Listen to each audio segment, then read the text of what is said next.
Hello అండి, welcome to Chinnu food vlogs. ఈరోజు మన రెసిపీ చేపల పులుసు. చేపల్ని క్లీన్ చేసుకోవడం కష్టం అనుకుంటారు కదా, నేను ఎలా చేయాలో చూపిస్తాను రండి. చేపల్ని తల తోకల్ని నేను చూపిస్తున్న విధంగా ఇలా కట్ చేసుకోండి. కాస్త అందులో పసుపు ఉప్పుని ఇలా వేసుకొని బాగా రుద్దుకోండి. అప్పుడే చేపల్లో ఉన్న ఆ పులుసు అంతా బాగా వచ్చేస్తుంది. ఇలా బాగా రుద్దుకున్న తర్వాత చేపల్ని ఇలా 5 సార్లు బాగా కడుక్కోండి. అంతే అండి, చేపల్ని క్లీన్ చేసుకోవడం అయిపోయింది. అంతే అండి, చేపల్ని క్లీన్ చేసుకున్నాం కదా. ఇప్పుడు పులుసుకు కావాల్సిన ఇంగ్రీడియంట్స్ చెప్తాను. ముందుగా నిమ్మకాయ సైజ్ అంతా చింతపండుని నానబెట్టుకోవాలి. ఆనియన్స్, పచ్చిమిర్చి, టమాటా ప్యూరీని, అల్లం వెల్లుల్లి పేస్ట్, పసుపు, ఉప్పు, కారం, కొద్దిగా గరం మసాలా, ఫిష్ మసాలా. ఓకే అండి, రెసిపీ చూద్దాం. ముందుగా కడాయి పెట్టుకొని ఆయిల్ వేసుకొని కొద్దిగా ఆవాలు, మెంతులు, జీలకర్ర అవి చిట్టపటం అనే వరకు ఉంచి కట్ చేసుకున్న ఆనియన్స్, పచ్చిమిర్చిని వేసుకొని అందులో కాస్త కరివేపాకు బ్రౌనిష్ కలర్ వచ్చే వరకు ఫ్రై చేసుకోండి.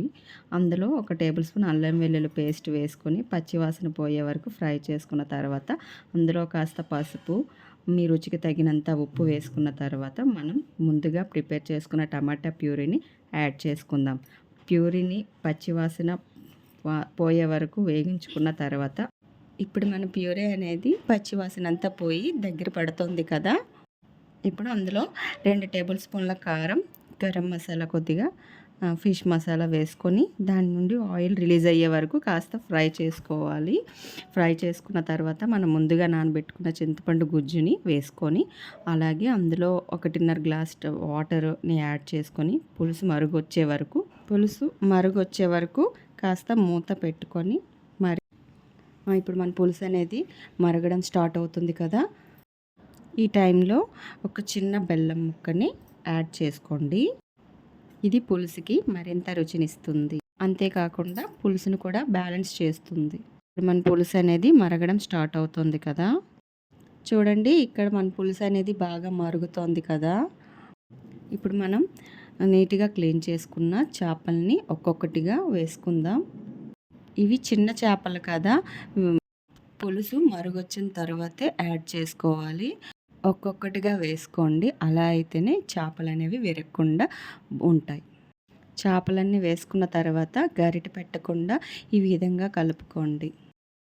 అంతే అండి, ఇంకా పులుసుని దగ్గర పడే వరకు మరిగించుకోండి. ఇక్కడ చూడండి, ఇప్పుడు పులుసు అనేది బాగా మరుగుతోంది కదా. ఈ టైంలో మీరు కాస్త ఉప్పుని, కారాన్ని అడ్జస్ట్ చేసుకోండి. ఇప్పుడు చూడండి, మన పులుసు నుంచి ఆయిల్ రిలీజ్ అవుతోంది కదా. ఈ టైంలో కాస్త కట్ చేసుకున్న కొత్తిమీరని నేను ఇక్కడ పచ్చిమిర్చిని చీలికలుగా కట్ చేసుకుని వేసుకుంటున్నాను. ఇది పూర్తిగా ఆప్షనల్. ఇది మన స్పైసీనెస్ ఎక్కువ తినే వాళ్ళకి పులుసులో మరింత రుచినిస్తుంది. అంతే అండి, ఇక పులుసు రెడీ. ఇక మీరు స్టవ్ ఆఫ్ చేసి వేడి అన్నంలో ఈ పులుసు వేసుకొని తింటే చాలా బాగుంటుంది.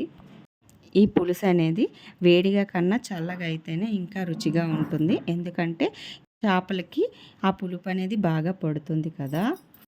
చూడండి, ఇక్కడ మన పులుసు అనేది దగ్గర పడుతుంది కదా.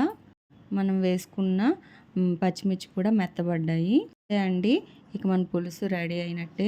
స్టవ్ ఆఫ్ చేసి సర్వ్ చేసుకుందాం. మీరు కూడా మీ ఇంట్లో ఈ పులుసుని ట్రై చేయండి. అలాగే ఎలా ఉందో కామెంట్ బాక్స్లో కామెంట్ చేయండి. చూసారా, మన పులుసులో ఉన్న చేపలు విరగకుండా ఎంత బాగా వచ్చాయో.